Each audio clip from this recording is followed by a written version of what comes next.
Tasty and simple chicken fry స్పైసీగా అయితే చేసుకుందామా. బ్యాచులర్ ఫ్రెండ్లీ అండి, వంట రాని వాళ్ళు కూడా చేసేయచ్చు అనమాట.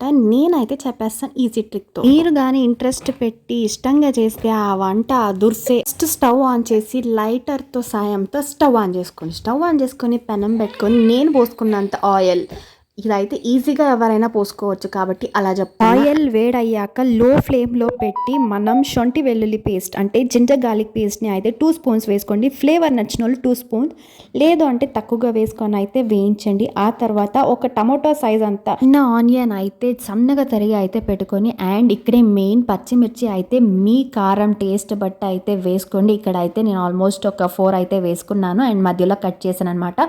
ఇవంతా వేసి గోల్డెన్ బ్రౌన్ వచ్చే వరకు మీడియం ఫ్లేమ్తోనే వేయించాలన్నమాట.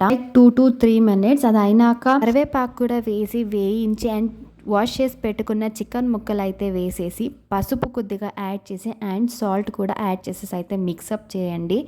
ఒక 5 minutes మీడియం ఫ్లేమ్లో ఆయిల్లోనే ఫ్రై అవ్వాలన్నమాట. ఆయిల్లో వేసినప్పుడు కొద్దిగా మనకి వాటర్ వస్తుంది, అది ఫుల్ డ్రై అవ్వాలన్నమాట. ఇక్కడ ఆల్మోస్ట్ చికెన్ అయితే ఉడికిపోయి ఉంటుంది.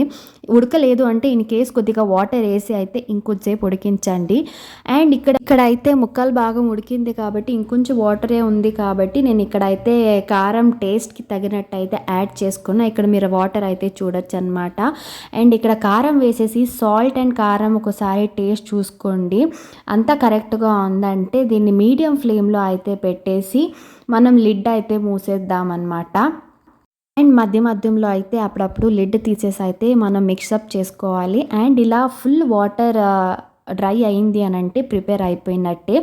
ఒకసారి టేస్ట్ చూసుకోండి, ఉప్పు అంతా సరిపోయిందా లేదా, ఆరు కారం ఏమైనా కావాలని. మీకు ఏమైనా లెమన్ దీనిపైన పిండాలంటే లెమన్ పిండుకొని అండ్ కొద్దిగా కొత్తిమీర అయితే సన్నగా తరుక్కొని అయితే చల్లేసుకొని అండ్ సర్వ్ ఇట్ హాట్గా అయితే. చూసారుగా ఎంత ఈజీగా సింపుల్గా టెంప్టింగ్గా అయితే కనిపిస్తుందో ఈ రెసిపీ. నచ్చితే కామెంట్ ఇట్.